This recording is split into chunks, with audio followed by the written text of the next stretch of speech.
primeiramente, queria agradecer a todo o pessoal da eMasters, Intercom, e principalmente a cada um que, entre duas ótimas palestras, também optaram pela minha. Obrigada aí por a gente começar essa tarde assim hoje. É muito legal poder estar do lado de cá, né? A gente que sempre está do lado daí. E incentivo todos vocês que tragam também um pouquinho aí do conhecimento de vocês. Todo mundo sempre tem um pouquinho a acrescentar, né? Hoje a gente vai conversar um pouquinho sobre fila e mensageria, o que é, como utilizar. Eu espero, desde já peço que vocês não me matem. É uma palestra extremamente teórica, mas a gente vai tentar não deixar aquele sono pós-almoço bater, tá? Antes de falar um pouco mais sobre ela, me apresentar rapidinho. Meu nome é Marcela, sou Software Engineer na Paycertify. Sou também coorganizadora dos eventos do PHPSP lá em Campinas. A gente organiza talks, os pubs, enfim. Para quem está a fim de se envolver aí com a comunidade PHP, fica o super convite. Tem também os encontros aqui de São Paulo, a galera. Além disso, eu faço algumas mentorias para a inclusão de mulheres na área de TI. Além disso, eu sou viciada e apaixonada por livros, café e coxinha de jaca. Sim, coxinha de jaca é estranho, mas eu garanto para vocês que é bom. Fica o meu Twitter. Quem quiser entrar em contato, fiquem à vontade. Estamos aí para conversar, sempre.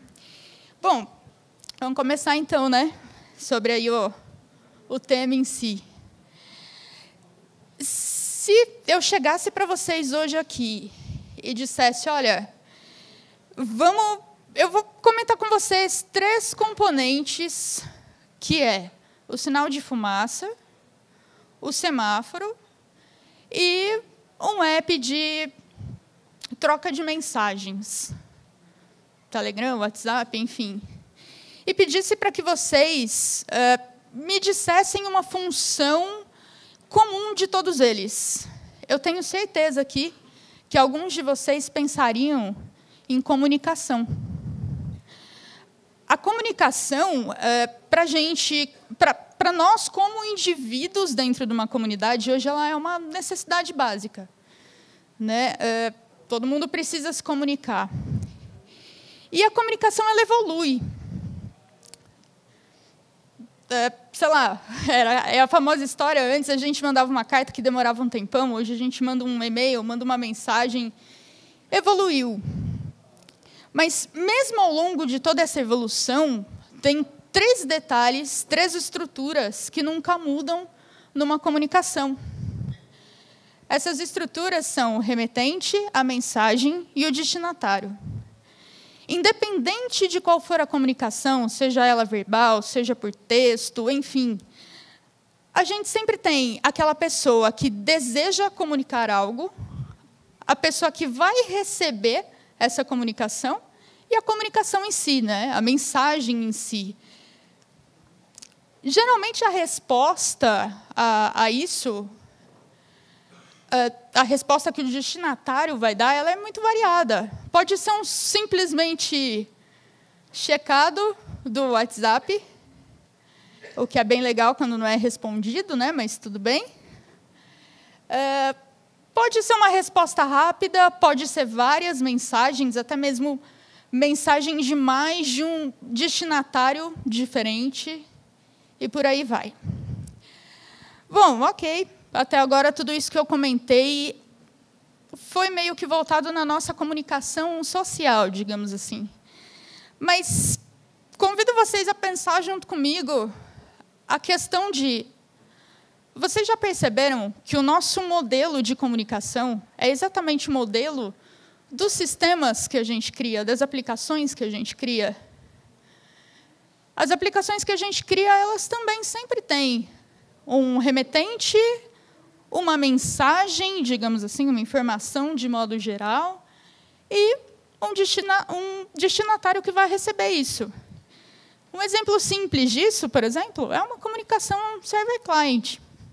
Você tem um cliente ali que manda uma determinada informação, uma determinada mensagem para o server, que é o nosso destinatário, que recebe isso e responde.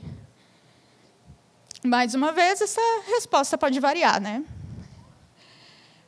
Como eu havia dito, a nossa comunicação evolui.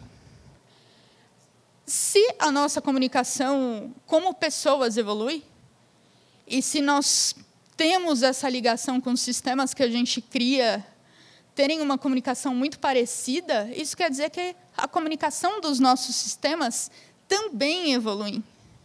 Se essas comunicações evoluem, eu passo a ter alguns novos modelos. Por exemplo, há um tempo atrás, nós havíamos, basicamente, comunicações, fluxos de sistemas, digamos assim, síncronos. Hoje, nós temos os assíncronos. Só abrindo um parêntese nisso, para que não fique tão vago essa questão síncrono, assíncrono, uma definição rápida, só para a gente conseguir aí alinhar isso, tá? Síncrono e assíncrono, então, são fluxos da aplicação, são maneiras dessa aplicação fluir. O fluxo síncrono, digamos assim, é aquele onde um processo precisa ser encerrado para que o próximo comece. Eu faço até um pouco esse comparativo com a escada, né? Para você subir o segundo degrau, geralmente você tem que subir o primeiro. Então, exemplificando, vamos pensar numa aplicação bem simples de uma compra de tickets, de ingressos, enfim. Você executa a compra, e aí, geralmente, você receberia um e-mail dizendo, olha, você comprou, seria processado o pagamento, após esse pagamento ser processado, a gente teria o envio do ingresso em si, para, por exemplo, entregas virtuais aí de ingresso. Ok, vamos supor que essa nossa aplicação ela vai funcionar muito bem se a gente tiver poucas pessoas comprando, mas vamos supor que a gente vai fazer um festival, um evento muito grande. Vocês imaginam a sobrecarga que isso pode gerar? A demora que isso pode ter? O assíncrono facilita um pouco isso, porque a ideia que o assíncrono traz é, não necessariamente a gente precisa terminar um processo para iniciar o outro. Então, por exemplo, voltando ao mesmo caso, claro, só uma observação, esses dois processos não podem depender da resposta de outro, porque, senão, realmente, você trava tudo, né? Você não tem como passar adiante se você está esperando a resposta do processo anterior. Botando aí o mesmo exemplo, nós fazemos uma compra de ingresso que envia a confirmação e já processa o pagamento ao mesmo tempo. Você recebe o e-mail, logo em seguida você já recebe o convite. Provavelmente porque todo esse processo conseguiu ser executado muito mais rápido por conseguir trabalhar ao mesmo tempo. Inclusive, acontece, não sei se já aconteceu com alguém, de você, por exemplo, fazer uma compra, receber o e-mail de confirmação, sua compra foi feita com sucesso, e logo depois você já recebe uma negação, por exemplo, do cartão, porque estourou o limite, sendo que a compra já havia sido confirmada, já havia sido pagada. Às vezes até gera uma certa confusão, né? Mas geralmente é porque são sistemas que estão trabalhando de maneira assíncrona. Se eu não me engano, a Amazon faz isso hoje em dia. Bom, ok. A gente tem agora a comunicação dos nossos sistemas de uma maneira assíncrona. A gente evoluiu, de certa forma, na maneira desses sistemas. Sendo assim, o nosso modelo, a nossa estrutura de mensagem, ela vai mudar um pouquinho. Não saindo daquela estrutura básica que sempre vai existir. A gente sempre vai ter um remetente, a gente sempre vai ter um destinatário, e a gente sempre tem uma mensagem que vai passando. O que acontece é que agora a gente vai ter alguém que gerencia essas mensagens, que é o Message Broker. Então, a gente passa a ter aí uma pequena mudança no nome, até por uma questão mais estrutural clara, talvez. A gente passa a chamar aquele carinha que era o remetente de publisher. E a gente passa a chamar o nosso destinatário final de consumer. Eles não deixam de ser um remetente e um destinatário. É só uma mudança, realmente, dos nomes. E aí, talvez você olhe para isso e me pergunte, tá, eu vou aumentar uma complexidade no meu trabalho, no meu código, a troco de quê? Na verdade, a partir do momento que você inclui um gerenciador dessas mensagens, você acaba tendo mais escalabilidade dos seus projetos, por exemplo, e desacoplamento. Você começa a trabalhar mais com serviços em separado. Isso te garante, por exemplo, que se um dos consumers falhar lá no final, né, voltando ali no modelo, se um desses consumers acaba por falhar, provavelmente você não falhe o sistema inteiro, porque você vai ter outros que continuam funcionando separadamente. Além disso, o assíncrono melhora muito a performance e essa comunicação fica muito mais facilitada entre eles. Nessa estrutura, eu acho que o principal a se concentrar agora é no Message Broker. É nele que a mágica acontece, digamos assim. O Message Broker, ele geralmente pode ser construído por vários tipos de protocolo. Um deles é o AMQP. O AMQP ele é um protocolo open source. Ele tem muita interoperabilidade, isso é difícil, principalmente pós-almoço, entre serviços, e é ele que define o padrão dessas mensagens que são enviadas e são recebidas. O Message Broker, com o AMQP, ele tem essa seguinte estrutura, né? Nós temos o broker, que é aquela estrutura central que faz o gerenciamento das mensagens. Dentro dele, nós temos um virtual host, que, na verdade, acaba sendo uma camada até que se preocupa mais, digamos assim, com a segurança em si, com a segregação, né, de cada parte do broker em si, e acaba sendo uma camada de segurança. Nele, a gente tem 3 elementos que são tanto quanto importantes. O Exchange, que eu diria que, entre todos, é o principal. O Exchange ele vai funcionar como uma espécie de roteador. Ele pega a mensagem que ele está recebendo, de acordo com algumas estruturas da mensagem, que a gente vai ver um pouquinho mais para frente, ele separa para onde essa mensagem tem que ir, para qual fila vai executar essa mensagem. E o binding, na verdade, é a conexão realizada, né, entre o Exchange e a fila. O binding ele pode trazer chaves de acesso.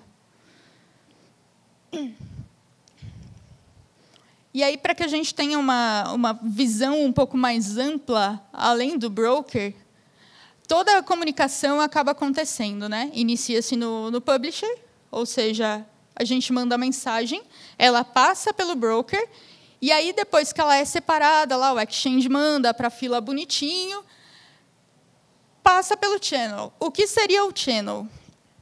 São conexões lógicas. Ao invés da gente ter que abrir uma conexão TCP para cada uma das filas que a gente precisa, o channel faz isso de uma maneira lógica.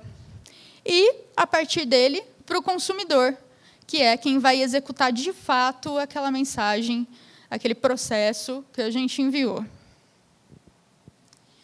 E aí que a gente já tem um pouco do AMQP, a gente tem um pouco já essa visão de como funciona toda a estrutura, a gente tem o RabbitMQ. O RabbitMQ nada mais vai ser do que uma ferramenta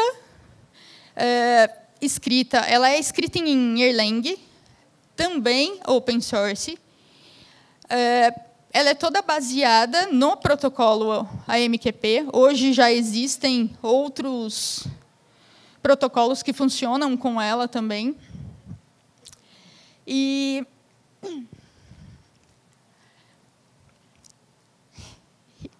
existem outros protocolos que funcionam com ela, o principal deles sendo o AMQP.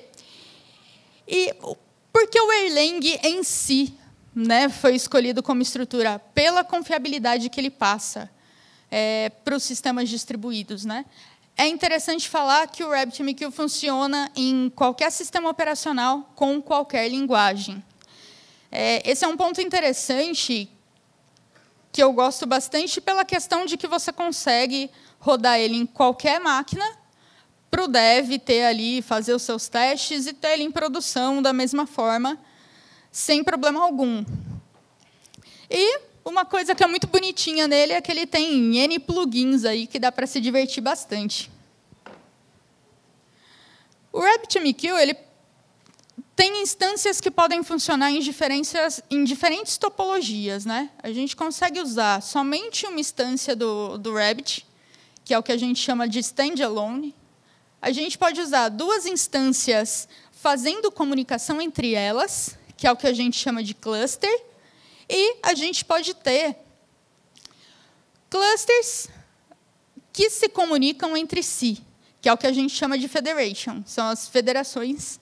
E aí a gente já está falando de uma distribuição muito mais inteligente, muito mais ampla, né?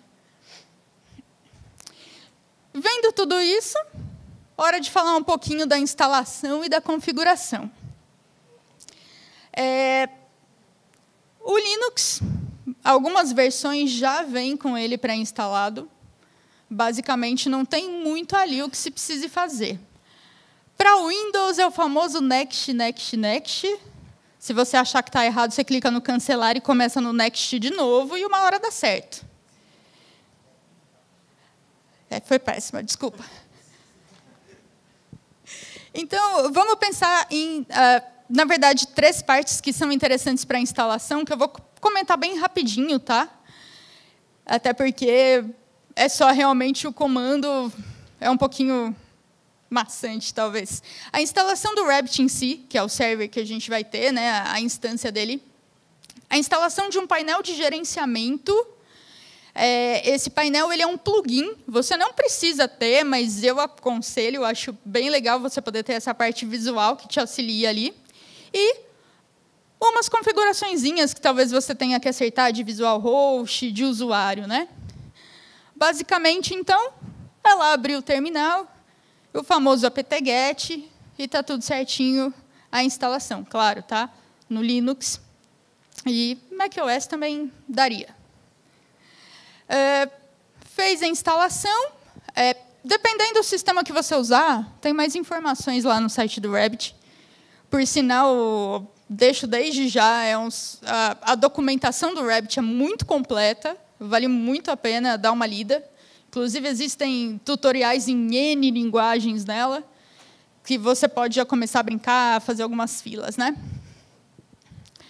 Após instalar o Rabbit, a gente instala, então, o nosso plugin lá da área gráfica de gerenciamento.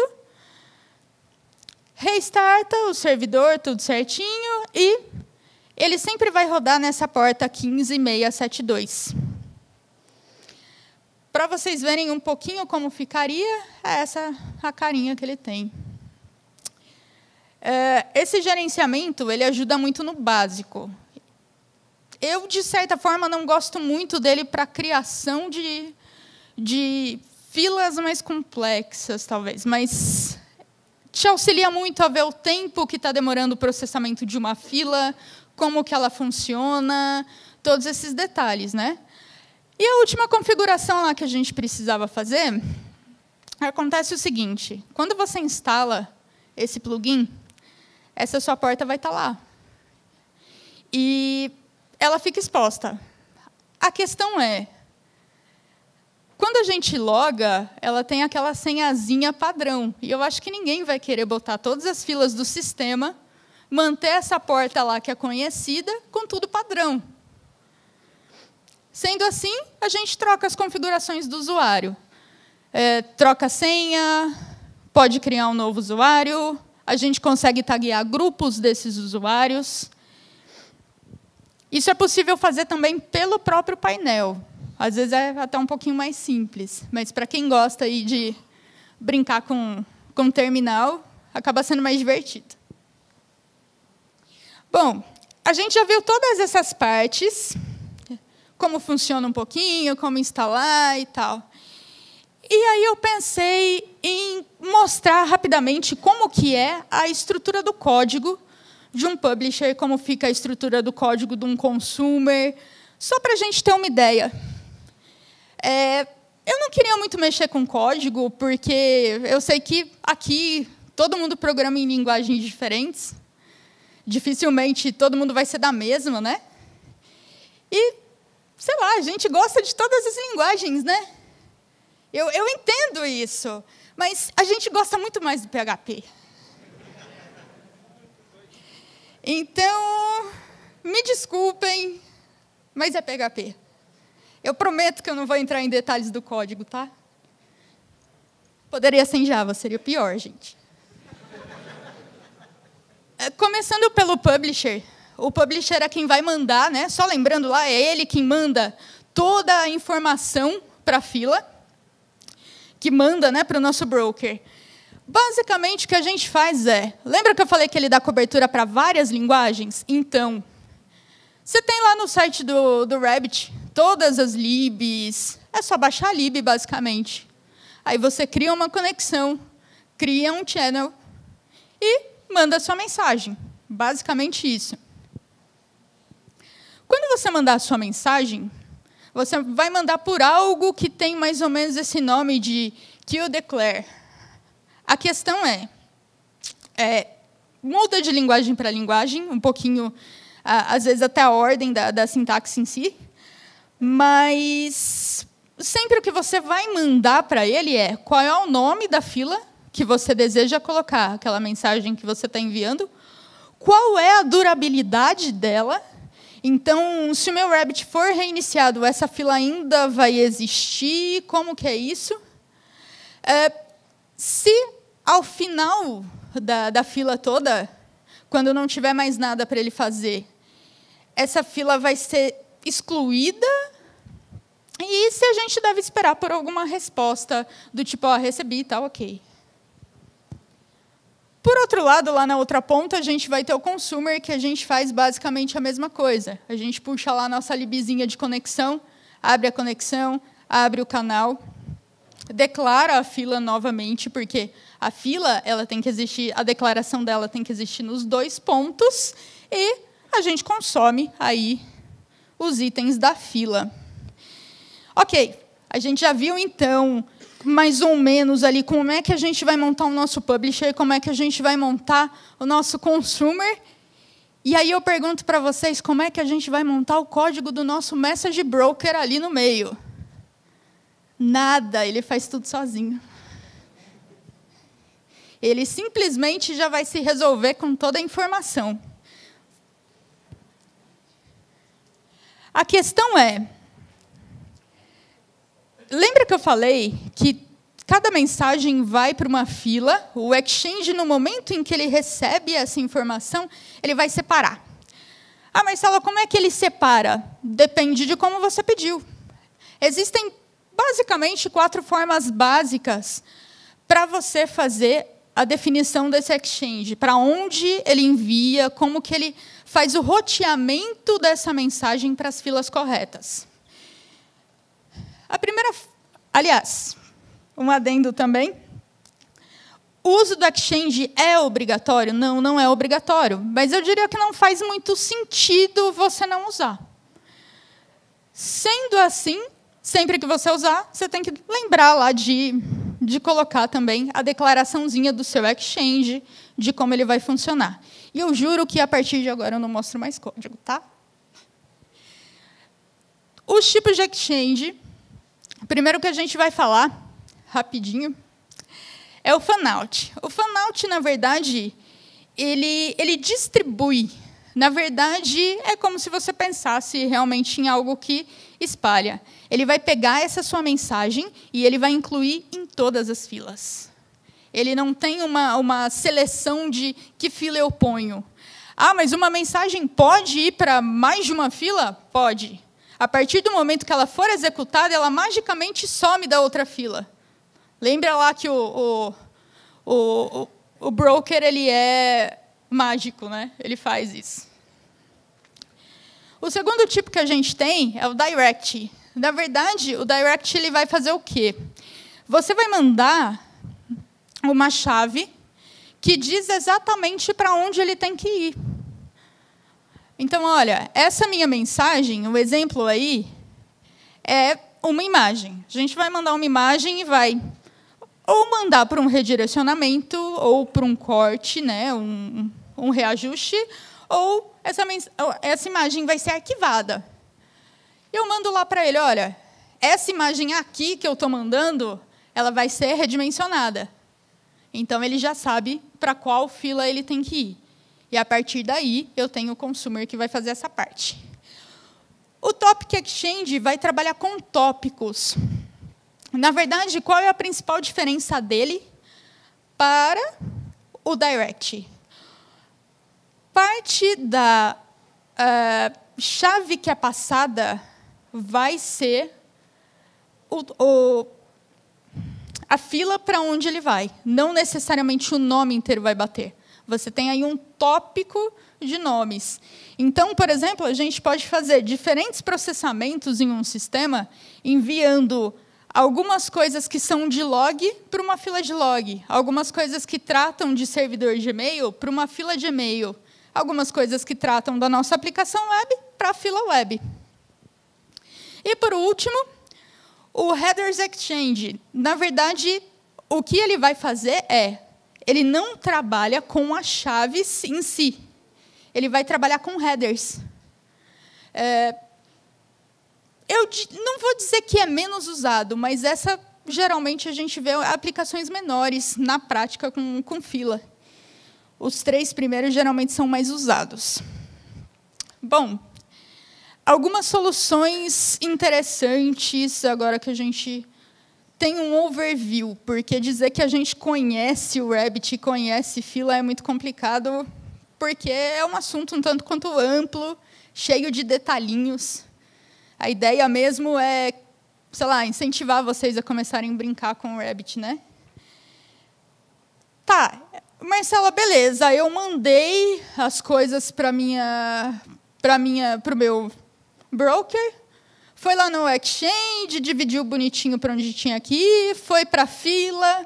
A hora que bateu no consumidor, alguém puxou o fio lá do meu servidor e o meu consumer não está funcionando. Era um serviço que ficava num servidor à parte lá, morreu. Eu perdi todas aquelas minhas mensagens que foram enviadas? Não. A gente pode trabalhar com uma solução que é a Dead Letter.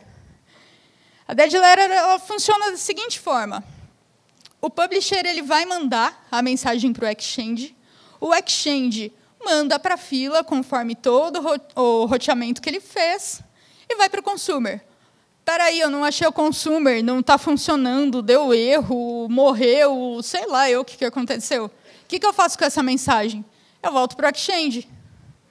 Volto para um outro Exchange que vai determinar não encontrou o que ele precisava, ele não encontrou uma resposta dessa mensagem? Então, tá bom, vamos jogar para uma fila de rejeição, daqui a pouco essa fila de rejeição ela é de novo executada, até que a gente consiga bater todas essas mensagens e ter todas as respostas. A gente não perde a mensagem que foi enviada. Uma outra solução aí, na verdade, é nada mais do que você usar diferentes tipos de consumidores ao final da fila, né? Você pode ter, então, consumidores que vão trabalhar só com o seu banco de dados, consumidores que vão trabalhar só com envio de e-mails, consumidores que trabalham só com a cloud. E uma terceira solução, a última aí, do ponto que pode ser interessante, é a de delay. Às vezes, a gente precisa que essa mensagem demore um pouquinho para ser enviada. O que a gente faz cria-se o publisher, ele passa por toda a estrutura, de novo, ali do broker, da exchange, e ele vai para a fila dele, que é uma fila de delay. Quando ele chega nessa fila, ele faz, de certa forma, o que ele faria lá se o consumer tivesse morto. Ele vai para uma nova exchange, a partir do momento que ele dá o timeout dele de não ter encontrado nada, e aí, sim, ele vai para a fila que tem que ser executado. Esse último, até, eu vou ser sincera, que toda vez que eu olho para ele, eu acho ele meio com cara de gambiarra, assim, né? Mas é bonitinho. Para quem se interessar um pouquinho sobre o Rabbit, como eu falei, tem muita coisa, não só do Rabbit, como do AMQP em si.